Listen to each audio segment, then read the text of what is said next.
श्री शिवाय नमस्तुभ्यम। नमस्कार दोस्तों, आज की कथा में मैं आपको शिव महापुराण कथा का अध्याय 20, 21 और 22 सुनाऊंगी। अगर आपको कथा अच्छी लगे तो वीडियो को लाइक, सब्सक्राइब और शेयर जरूर कीजिएगा। एक बार प्रेम से बोलिए हर हर महादेव। आइए सबसे पहले सुनते हैं अध्याय 20 और 21। ब्रह्मा जी का शिव की क्रोधाग्नि को वडवानल की संज्ञा दी, समुद्र में स्थापित करके संसार के भय को दूर करना, शिव के विरह से पार्वती का शोक तथा नारद जी के द्वारा उन्हें तपस्या के लिए उपदेश पूर्वक पंचाक्षर मंत्र की प्राप्ति। ब्रह्मा जी कहते हैं, नारद, जब भगवान रुद्र ने तीसरी नेत्र से प्रकट हुए अग्नि ने कामदेव को शीघ्र जलाकर भस्म कर दिया, तब वह बिना किसी प्रयोजन के ही प्रज्वलित हो सब और फैलने लगी। इससे चराचर प्राणियों सहित तीनों लोकों में महान हाहाकार मच गया। तात संपूर्ण देवता और ऋषि तुरंत मेरी शरण में आए। उन सब ने अत्यंत व्याकुल होकर मस्तक झुका दोनों हाथ जोड़ मुझे प्रणाम किया और मेरी स्तुति करके वह दुख निवेदन किया। वह सुनकर मैं भगवान शिव का स्मरण करके उनके हेतु का भली भांति विचार करके तीनों लोकों की रक्षा के लिए विनीत भाव से वहां पहुंचा। वह अग्नि ज्वालामालाओं से अत्यंत उद्दीप्त हो जगत को जला देने के लिए उद्यम थी, परंतु भगवान शिव की कृपा से प्राप्त हुए उत्तम तेज के द्वारा मैंने उसे तत्काल स्तंभित कर दिया। उन्हें त्रिलोकी को दग्ध करने की इच्छा रखने वाली उस क्रोध में अग्नि को मैंने एक ऐसे घोड़े के रूप में परिणत कर दिया जिसके मुख से सौम्य ज्वाला प्रकट हो रही थी। भगवान शिव की इच्छा से उस वाड़व शरीर अग्नि को लेकर मैं लोकहित लिए समुद्र तट पर गया। मुनि, मुझे आया देख समुद्र एक दिव्य पुरुष का रूप धारण करके हाथ जोड़ते हुए मेरे पास आई। मुझे संपूर्ण लोगों के पितामह की भली भांति विधिवत स्तुति वंदना करके सिंधु ने मुझे प्रसन्नता पूर्वक कहा। सागर बोला, सर्वेश्वर ब्राह्मण, आप यहाँ किस लिए पधारे हैं? मुझे अपना सेवक समझ इस बात को प्रीतिपूर्वक कहिए। सागर की बात सुनकर भगवान शंकर का स्मरण करके लोकहित का ध्यान रखते हुए मैंने उससे प्रसन्नता पूर्वक कहा, तात समुद्र, तुम बड़े बुद्धिमान और संपूर्ण लोगों के हितकारी हो। मैं शिव की इच्छा से प्रेरित हो हार्दिक प्रीति पूर्वक तुमसे कह रहा हूँ। यह भगवान महेश्वर का क्रोध है जो महान शक्तिशाली अश्व के रूप में यहाँ उपस्थित है। यह कामदेव को दग्ध करके तुरंत ही संपूर्ण जगत को भस्म करने के लिए उद्यत हो गया है। यह देख पीड़ित हुए देवताओं की प्रार्थना से मैं शंकरेच्छावश वहाँ गया और इस अग्नि को स्तंभित किया। फिर इसने घोड़े का रूप धारण किया और इसे लेकर मैं यहाँ आया। जलाधर, मैं जगत पर दया करके तुम्हें यह आदेश दे रहा हूँ, इस महेश्वर के क्रोध को जो वाड़व का रूप धारण करके मुख से ज्वाला प्रकट करता हुआ खड़ा है, तुम प्रलय काल पर्यंत धारण किए रहो। सरितपते, जब मैं यहाँ आकर वास करूँगा तब तुम भगवान शंकर के इस अद्भुत क्रोध को छोड़ देना। तुम्हारा जल ही प्रतिदिन इसका भोजन होगा। यत्र पूर्वक इसे ऊपर ही धारण किए रहना, जिससे यह तुम्हारी अनंत जल राशि के भीतर ना चला जाए। ब्रह्मा जी कहते हैं, नारद, मेरे ऐसा कहने पर समुद्र ने रुद्र की क्रोधाग्नि रूप वडवानल को धारण करना स्वीकार कर लिया, जो दूसरे के लिए असंभव था। तदंतर वह वडवाग्नि समुद्र में प्रविष्ट हुई और ज्वालामालाओं में प्रदीप्त हो सागर की जल राशि का दहन करने लगी। मुनि, इससे संतुष्ट चित होकर मैं अपने लोक को चला गया और वह दिव्य रूपधारी समुद्र मुझे प्रणाम करके अदृश्य हो गया। महामुनि रुद्र की उस क्रोधा अग्नि के भय से छूटकर संपूर्ण जगत स्वस्थता का अनुभव करने लगा और देवता तथा मुनि सुखी हो गए। नारद जी बोली, दयानिधि, मदन दहन के पश्चात गिरिजानंदिनी पार्वती देवी ने क्या किया, वे अपनी दोनों सखियों के साथ कहाँ गई, यह सब मुझे बताइए। ब्रह्मा जी ने कहा, भगवान शंकर के नेत्र से उत्पन्न हुई आग ने जब कामदेव को दग्ध किया तब वहाँ महान अद्भुत शब्द प्रकट हुआ जिससे सारा आकाश गूंज उठा। उस महान शब्द के साथ ही कामदेव को दग्ध हुआ देख भयभीत और व्याकुल हुई पार्वती दोनों सखियों के साथ अपने घर चली गई। उस शब्द से परिवार सहित हिमवान भी बड़े विस्मय में पड़ गए और वहां गई हुई अपनी पुत्री का स्मरण करके उन्हें बड़ा क्लेश हुआ। इतने में ही पार्वती दूर से आती हुई दिखाई दी। वे शंभु के विरह से रो रही थी। अपनी पुत्री को अत्यंत विरह हुए देख शैलराज हिमवान को बड़ा शोक हुआ और वे शीघ्र ही उसके पास जा पहुँचे। वे फिर हाथ से उनकी दोनों आंखें पोंछकर बोली, शिवे डरो मत, रो मत। ऐसा कहकर अचलेश्वर हिमवान ने अत्यंत विलह हुई पार्वती को शीघ्र ही गोद में उठा लिया और उसे सांत्वना देते हुए वे अपने घर ले आए। कामदेव का दाह करके महादेव जी अदृश्य हो गए थे, अतः उनके विरह से पार्वती अत्यंत व्याकुल हो उठी थी। उन्हें कहीं भी सुख या शांति नहीं मिल रही थी। पिता के घर जाकर जब वे अपनी माता से मिली, उस समय पार्वती शिवा ने अपना नया जन्म हुआ माना। वे अपने रूप की निंदा करने लगी और बोली, हाय मैं मारी गई। सखियों के समझाने पर भी वे गिरिराज कुमारी कुछ समझ नहीं पाती थी। वे सोते जागते, खाते पीते, नहाते धोते, चलते फिरते और सखियों के बीच में खड़े होते समय भी कभी किंचित मात्र भी सुख का अनुभव नहीं करती थी। मेरे स्वरूप को तथा जन्म कर्म को भी धिक्कार है, ऐसा कहती हुई वे सदा महादेव जी की प्रत्येक चेष्टा का चिंतन करती थी। इस प्रकार पार्वती भगवान शिव के विरह से मन ही मन अत्यंत कलेश किया करती और अनुभव किंचित मात्र भी सुख नहीं पाती थी। वे सदा शिव शिव का जप किया करती थी। शरीर से पिता के घर में रहकर भी वे चित्त से पिनाकर्ण पाणी भगवान शंकर के पास पहुंची रहती थी। तात शिवा लोकमग्न हो बारंबार मूर्छित हो जाती थी। शैलराज हिमवान, उनकी पत्नी मेनका तथा उनके मैनाक आदि सभी पुत्र जो बड़े उदार चेता थे, उन्हें सदा सांत्वना देते रहते थे। तथापि वे भगवान शंकर को भूल ना सकी। बुद्धिमान देव ऋषि तदंतर एक दिन इंद्र की प्रेरणा से इच्छानुसार घूमते हुए तुम हिमालय पर्वत पर आए। उस समय महात्मा हिमवान ने तुम्हारा स्वागत सत्कार किया और उनके फिर कुशल मंगल पूछा। दिए हुए उत्तम आसन पर बैठे। तदंतर शैलराज ने अपनी कन्या के चरित्र का आरंभ से ही वर्णन किया। किस तरह उसने महादेव जी की सेवा आरंभ की और किस तरह से उनके द्वारा कामदेव का दहन हुआ, यह सब कुछ बताया। मुनि, यह सब सुनकर तुमने गिरिराज से कहा, शिव का भजन करो। फिर उनके विदा लेकर तुम उठे और मन ही मन शिव का स्मरण करके शैलराज को छोड़ शीघ्र ही एकांत काली के पास आ गए। मुनि, तुम लोकोपकारी ज्ञानी तथा शिव के प्रिय भक्त हो, समस्त ज्ञानवानों के शिरोमणि हो, अतः काली के पास आ उसे संबोधित करके उसी के हित में स्थित हो। उससे सादर तुम शैलेश्वर भगवान यह सत्य वचन बोले।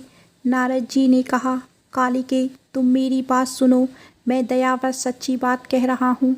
मेरा वचन तुम्हारे लिए सर्वथा हितकार, निर्दोष तथा उत्तम काम्य वस्तुओं को देने वाला होगा। तुमने यहाँ महादेव जी की सेवा अवश्य की थी, परंतु वह बिना तपस्या के गर्वयुत होकर की थी। दीनों पर अनुग्रह करने वाले शिव ने तुम्हारे उसी गर्व को नष्ट किया है। शिवी तुम्हारे स्वामी महेश्वर विरक्त और महायोगी हैं। उन्होंने केवल कामदेव को जलाकर जो तुम्हें सकुशल छोड़ दिया है, उसमें यही कारण है कि वे भगवान भक्त वत्सल हैं। अतः तुम उत्तम तपस्या में संलग्न हो चिरकाल तक महेश्वर की आराधना करो। तपस्या से तुम्हारा संस्कार हो जाने पर रुद्रदेव तुम्हें अपनी सहधर्मिणी बनाएंगे और तुम कभी भी उन कल्याणकारी शंभु का परित्याग नहीं करोगी। देवी, तुम हठपूर्वक शिव को अपनाने का यंत्र करो। शिव के सिवा दूसरे किसी को अपना पति स्वीकार न करना। ब्रह्मा जी कहते हैं, मुनि, तुम्हारी यह बात सुनकर गिरिराज कुमारी उल्लासित हो तुमने हाथ जोड़ प्रसन्नता पूर्वक बोली। शिवा ने कहा, प्रभु आप सर्वज्ञ तथा जगत का उपकार करने वाले हैं। मुनि, मुझे रुद्रदेव की आराधना करने के लिए कोई मंत्र दीजिए। ब्रह्मा जी कहते हैं, नारद, पार्वती का यह वचन सुनकर तुमने पंचाक्षर शिव मंत्र नमः शिवाय का उन्हें विधि पूर्वक उपदेश किया। साथ ही उन मंत्र राज में श्रद्धा उत्पन्न करने के लिए तुमने उसका सबसे अधिक प्रभाव बताया। नारद बोले, देवी, इस मंत्र का परम अद्भुत प्रभाव सुनो। इसके श्रवण मात्र से भगवान शंकर प्रसन्न होते हैं। यह मंत्र सब मंत्रों का राजा और मनोवांछित फल देने वाला है।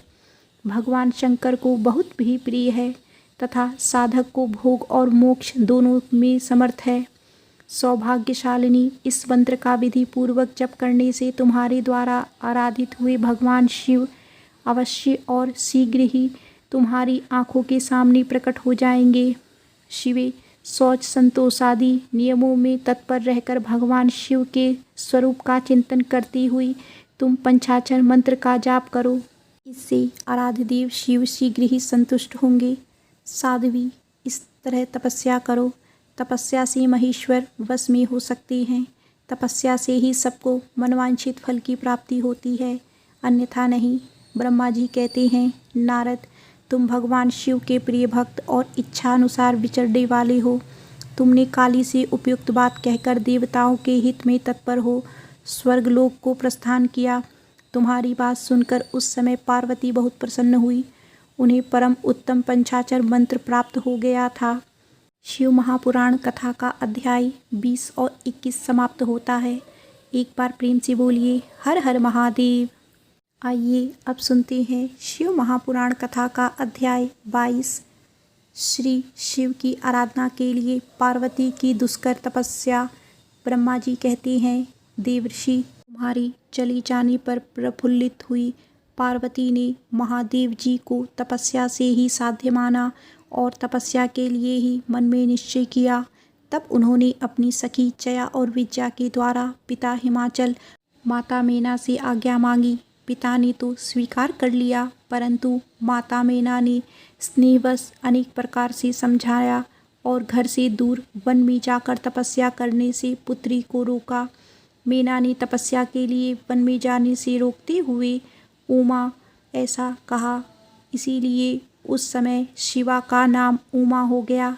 मुनि शैलराज की प्यारी पत्नी मेना ने रोकने से शिवा को दुखी हुई जान अपना विचार बदल दिया और पार्वती को तपस्या के लिए जाने की आज्ञा दे दी। मुनि श्रेष्ठ, माता की वह आज्ञा पाकर उत्तम व्रत का पालन करने वाली पार्वती ने भगवान शंकर का स्मरण करके अपने मन में बड़े सुखद का अनुभव किया। माता पिता को प्रसन्नतापूर्वक प्रणाम करके शिव के स्मरण पूर्वक दोनों सखियों के साथ वे तपस्या के लिए चली गई। अनेक प्रकार के प्रिय वस्त्रों का परित्याग करके पार्वती ने कटी प्रदेश में सुंदर मूछ की मेखला बांध शीघ्र ही वस्त्र धारण कर लिए। हार का परिहार करके उत्तम मृगचर्म को हृदय से लगाया। तत्पश्चात तपस्या के लिए गंगा अवतरण तीर्थ की ओर चली, जहाँ ध्यान लगाते हुए भगवान शंकर ने कामदेव को दग्ध किया था। हिमालय का वह शिखर गंगा अवतरण के नाम से प्रसिद्ध है। वहीं परम उत्तम श्रृंगी तीर्थ में पार्वती ने तपस्या प्रारंभ की। गौरी के तप करने से ही उसका गौरी शिखर नाम हो गया। मुनि शिवा ने अपने तप की परीक्षा के लिए वहाँ बहुत से सुंदर एवं पवित्र वृक्ष लगाए जो फल देने वाले थे। सुंदरी पार्वती ने पहले भूमि शुद्ध करके वहाँ एक वेदी का निर्माण किया। तदंतर ऐसी तपस्या आरंभ की जो मुनियों के लिए भी दुष्कर थी। वे मन सहित संपूर्ण इंद्रियों को शीघ्र ही काबू में करके उस वेदी पर उच्च कोटि की तपस्या करने लगी। ग्रीष्म ऋतु में अपने चारों ओर दिन रात आग जलाए रखकर वे बीच में बैठती और निरंतर पंचाक्षर मंत्र का जप करती रहती। वर्षा ऋतु में वेदी पर सुस्थिर आसन से बैठकर अथवा किसी पत्थर की चट्टान पर ही आसन लगाकर वे निरंतर वर्षा की जलधारा से भीगती रहती थी। शीतकाल में निराहार रहकर भगवान शंकर के भजन में तत्पर हो वे सदा शीतल जल के भीतर खड़ी रहती तथा रात भर बर्फ की चट्टानों पर बैठी रहती थी। इस प्रकार तप करती हुई पंचाक्षर मंत्र के जप से संलग्न हो शिवा संपूर्ण मनवांछित फलों के दाता शिव का ध्यान करती थी। प्रतिदिन अवकाश मिलने पर वे सखियों के साथ अपने लगाए हुए वृक्षों को प्रसन्नतापूर्वक सींचती और वहां पधारे हुए अतिथि का आतिथ्य सत्कार भी करती थी। शुद्ध चित्त वाली पार्वती ने प्रचंड आंधी, कड़ाके की सर्दी, अनेक प्रकार की वर्षा तथा दुहस्त धूप का भी सेवन किया। उनके ऊपर वहाँ नाना प्रकार के दुख आए, परंतु उन्होंने उन सबको कुछ नहीं गिना। मुनि वे केवल शिव में मन लगाकर वहाँ सुस्थिर भाव से खड़ी या बैठी रहती थी। उनका पहला वर्ष फलाहार में बीता और दूसरा वर्ष उन्होंने केवल पत्ते चबाकर बिताया। इस तरह तपस्या करती हुई देवी पार्वती ने क्रमशः असंख्य वर्ष व्यतीत कर दिए। तदंतर हिमवान की पुत्री शिवा देवी पत्ते खाना भी छोड़कर सर्वथा निराहार रहने लगी, तो भी तपस्या में उनका अनुराग बढ़ता ही गया। हिमाचल पुत्री शिवा ने भोजन के लिए पर्ण का भी त्याग कर दिया, इसीलिए देवताओं ने उनका नाम अपर्णा रख दिया। इसके बाद पार्वती भगवान शिव के स्मरण पूर्वक एक पैर पे खड़ी होकर पंचाक्षर मंत्र का जाप करती हुई बड़ी भारी तपस्या करने लगी। उनके अंग चीर और वलकल से ढकी हुई वे मस्तक पर जटाओं का समूह धारण किए रहती थी। इस प्रकार शिव के चिंतन में लगी हुई पार्वती ने अपनी तपस्या के द्वारा मुनियों को भी जीत लिया। उस तपोवन में महेश्वर के चिंतन पूर्वक तपस्या करती हुई काली के 3000 वर्ष बीत गए। तदंतर जहाँ महादेव जी ने 60,000 वर्षों तक तप किया था, उस स्थान पर क्षण भर ठहरकर शिवा देवी इस प्रकार चिंतन करने लगी, क्या महादेव जी इस समय यह नहीं जानते हैं कि मैं उनके लिए नियमों के पालन में तत्पर हो तपस्या कर रही हूँ? फिर क्या कारण है कि सुदीर्घ काल से तपस्या में लगी हुई मुझ सेविका के पास भी नहीं आए? लोक में, वेद में और मुनियों द्वारा सदा गिरीश की महिमा का गान किया जाता है। सब यही कहते हैं कि भगवान शंकर सर्वज्ञ, सर्वात्मा, सर्वदर्शी, समस्त ऐश्वर्य के दाता, दिव्य शक्ति संपन्न, सबके मनोभावों को समझने वाले, भक्तों को उनकी अभिष्ट वस्तु देने वाली तथा सदा समस्त कलेशों का निवारण करने वाली हैं। यदि मैं समस्त कामनाओं का परित्याग करके भगवान वृषभध्वज में अनुरक्त हुई हूँ, तो ये कल्याणकारी भगवान शिव यहाँ मुझ पर प्रसन्न हो।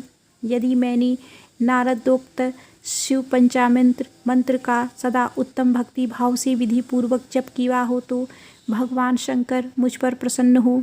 यदि मैं सर्वेश्वर शिव की भक्ति से युक्त एवं निर्विकार हूँ, तो भगवान शंकर मुझ पर अत्यंत प्रसन्न हो।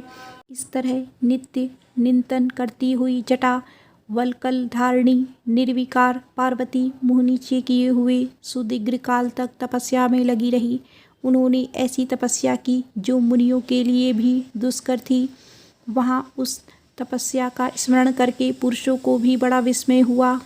महर्षि पार्वती की तपस्या का जो दूसरा प्रभाव पड़ा था, उसे भी इस समय सुनो। जगदम्बा पार्वती का वह महान तप परम आश्चर्यजनक था, जो स्वभावतः एक दूसरे के विरोधी थे। ऐसे प्राणी भी उस आश्रम के पास जाकर उनकी तपस्या के प्रभाव से विरोध रहित हो जाते थे। सिंह और गौ आदि सदा राग आदि दोषों से युक्त रहने वाले पशु भी पार्वती के तप की महिमा से वहाँ परस्पर बाधा नहीं पहुँचाते थे।